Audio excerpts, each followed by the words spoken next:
Meus queridos, pela graça de Deus, vamos concluir mais um estudo, o estudo número 7. Já estamos na lição número 7, estamos passando da metade já. Embora esse trimestre nós vamos ter 14 lições. Então, mas o estudo número 7 foi um estudo fantástico. Um estudo que falou da ressurreição de Jesus de forma clara, Cristo que venceu a morte e que nos deu uma esperança grandiosa para que nós pudéssemos crer no amanhã, no futuro. A ressurreição de Jesus projetou a nossa mente para a sua segunda vinda. Isso se tornou uma grande esperança para o coração daqueles que creem no Senhor Jesus Cristo. Marta, Maria e Lázaro se tornaram elementos preciosos na questão da ressurreição. Marta disse: eu sei que o meu irmão vai ressuscitar no último dia. Jesus disse: se creres, verás a glória de Deus. E nós também hoje podemos receber essas palavras de Cristo para o nosso coração. Se creres, verás a glória de Deus. Por isso que a verdade da ressurreição está até no livro do Apocalipse, quando o apóstolo João se tornou animado por Jesus. Ao ver Jesus, ele caiu prostrado como se estivesse desmaiado aos pés de Cristo. E as palavras foram: não tenhas medo, eu sou o primeiro e o último, aquele que vive. Estive morto, mas eis que estou vivo para todo o sempre, e tenho a chave, tenho o domínio da morte e do inferno.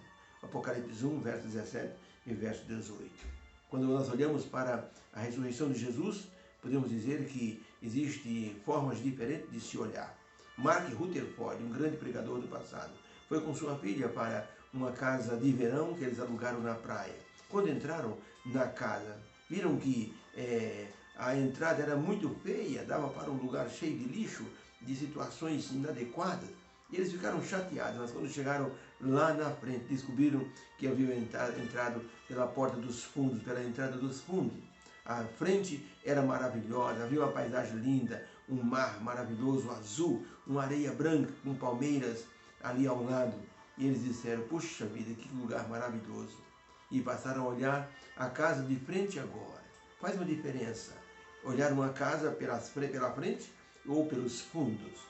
Tudo depende da nossa visão das coisas. Quando olhamos a vida do Senhor Jesus Cristo, seu ministério, quando investigamos o Evangelho do início para o fim, deslizam ante os nossos olhos as mais belas coisas que nós poderíamos imaginar e pensar.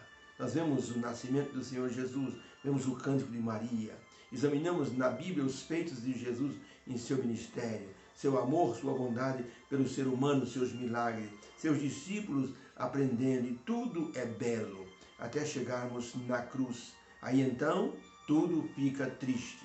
Os maus soldados, o julgamento inadequado, a coroa de espinho, a zombaria das pessoas, as bofetadas, os cravos que lhe furaram as mãos e os pés, a lança que lhe furou o lado, a escuridão, o terremoto e finalmente a morte na cruz.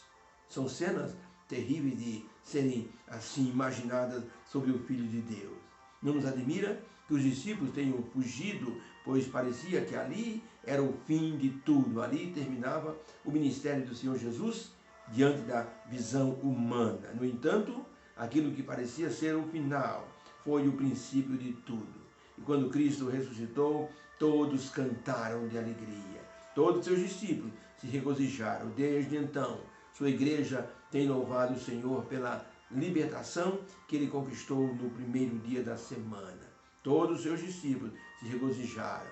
Se não tivesse havido a ressurreição, nós teríamos de pôr sobre a cruz a inscrição: este é o fim.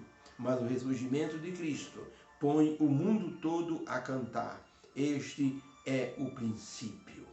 Louvado seja Deus por esse princípio. A tumba selada não segurou a vida, o rei da vida, que parecia ter fracassado, e se tornou o cântico de vitória quando ele ressuscitou. Satanás, que exultava pela morte de Cristo, que colocou um batalhão de demônios para guardar ali a tumba de Cristo, para que Cristo não ressuscitasse, se tornou um fugitivo quando ele viu Jesus Cristo ressuscitando e saindo da tumba vitorioso sobre a morte.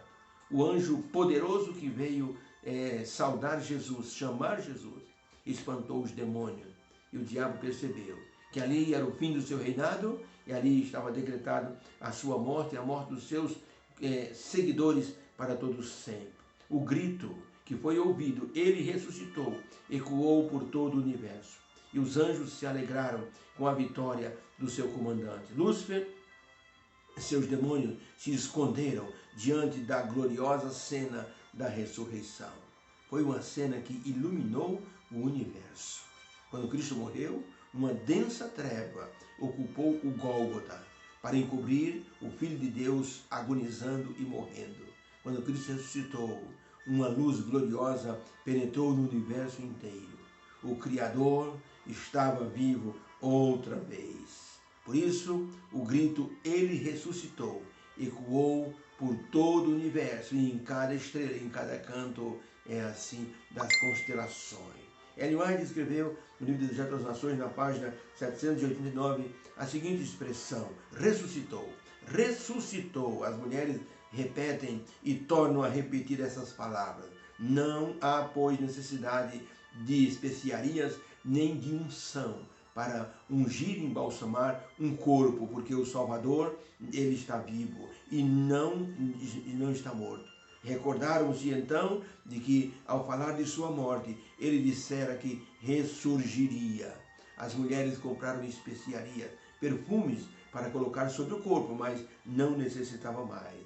Que dia feliz que foi esse para todo o mundo e todo o universo. Jesus, ele se tornou as primícias dos que dormem, para comprovar que os santos sepultados desabrocharam para a vida e depois se apresentaram aos seus queridos nessa terra e depois foram levados para o céu como troféus da primeira colheita da ressurreição feita pelo Senhor Jesus Cristo. Por isso foram para o céu aqueles que ressuscitaram junto com Jesus em sua ressurreição. O texto de Efésios 4, verso 3, nos diz assim: por isso é que foi dito, quando ele subiu em triunfo nas alturas, levou cativos muitos prisioneiros e deu dons aos homens. Efésios 4, verso 8. Esse texto parece indicar que Cristo levou com ele aqueles que estavam cativos pela morte, mas que foram ressuscitados e libertos com ele por ocasião de sua ressurreição. Então, em Efésios 4, verso 8, o apóstolo Paulo diz que os que morreram e ressuscitaram, na hora de Jesus ressuscitar, foram troféus que Cristo levou para o céu. Louvado seja Deus pela salvação e pela esperança da ressurreição. Eu tenho esperança no meu coração. Eu tenho meu estimado pai que descansou no Senhor. Eu tenho meu filho que descansou no Senhor. Eu tenho meu irmão que descansou no Senhor. Eu tenho meu tio que descansou no Senhor. Eu tenho amigos que descansaram no Senhor. Então meu coração pula de alegria quando eu leio essas palavras: ele ressuscitou. Louvado seja Deus. E por tudo isso, eu só posso exclamar, como exclamou o apóstolo João: ora vem, Senhor Jesus. Que Deus te abençoe. Que a sexta-feira seja de bênção e de grande esperança no teu coração. E que possamos passar o sábado na alegria da presença do Senhor e na companhia dos nossos irmãos. Que o Senhor te abençoe. Um beijo no seu coração. Tenha então um bom sábado neste final de semana. Senhor Deus, eu oro a Ti, agradecendo pelas poderosas bênçãos e palavras de esperança que o Senhor colocou na ressurreição de Jesus. Agradecemos por isso, agradecemos pela esperança em nosso coração, em nome de Jesus. Amém. Deus abençoe você. Fique com Deus, que o Senhor te acompanhe neste dia. Amém.